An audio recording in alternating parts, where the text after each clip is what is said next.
June temperatures are on the rise, and this could be affecting your wallet. In this week's Climate Friday, we'll talk about summer heat, in particular those June temperatures and the financial impacts that climate change may be having. But before we talk about the actual effects, let's talk about the thermometers and what they've been telling us over the last few years. Now, if you've lived in the Midwest or the 419 your entire life, this information no secret to you. You have felt firsthand the effects of climate change here at home. This June is nearly 2 degrees above normal in the temperature department, and the last 2 Junes set the bar so high for summertime heat that even this one hasn't felt quite so bad. June 2021, 2.5 degrees above average in the temperature department, and looking back on that pandemic June of 2020, nearly 3 degrees above normal. So we're close to 2 above normal this June, but it will not go down as extreme as the 2 years prior. This is just one example of many warming trends that scientists have noticed over the years.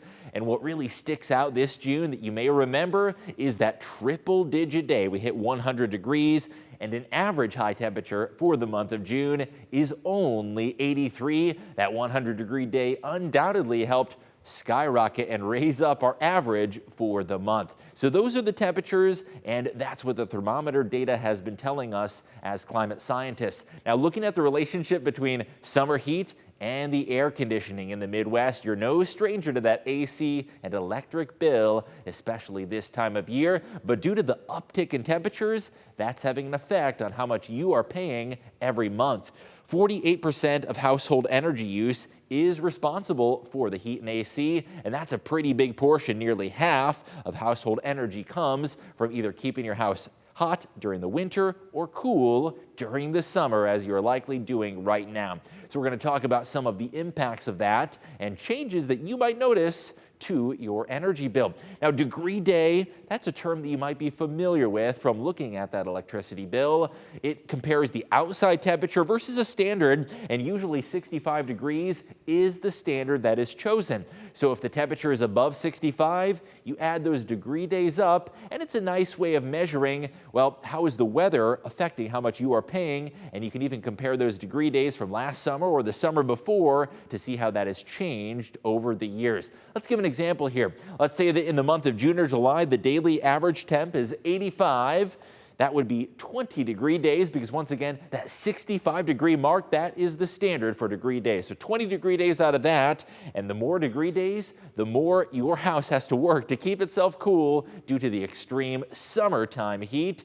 And we've seen an uptick in the number of degree days as climate scientists have looked at cooling degree days in particular. That's a measure of how much your house or apartment has to work to cool off during the summer. Now, this data goes way back to the 1970s, back when in the 419 we averaged around 600 cooling degree days per year. That number has skyrocketed. Looking at the end of that temperature trend, we're up to close to 1,000 cooling degree days per year. So you can do the math yourself. We were at 60% what we are now, and a raise of almost 50% in the terms of number of cooling degree days. Now, scientists have looked at data from the past, data from the present, and data from the future, and we can estimate how many cooling degree days will exist in the future and how much you will have to pay in the next 20 to 30 years. Currently, mid-century degree days, we average, closer to the 2000 mark, and by the end of the century, that number is only going up. Scientists estimate that by the end of the century, we'll be closer to 2,300 degree days,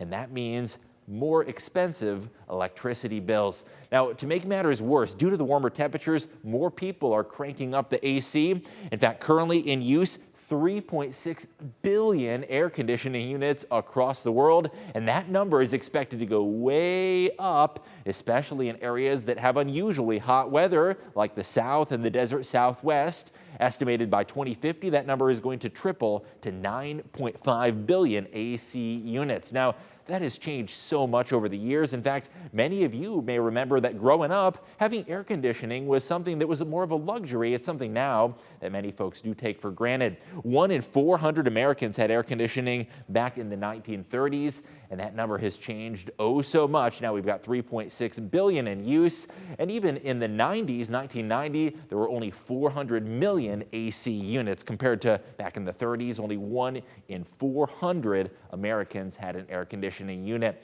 Now, we're obviously needing to crank up the air conditioning even more due to the impacts of these rising summertime temperatures.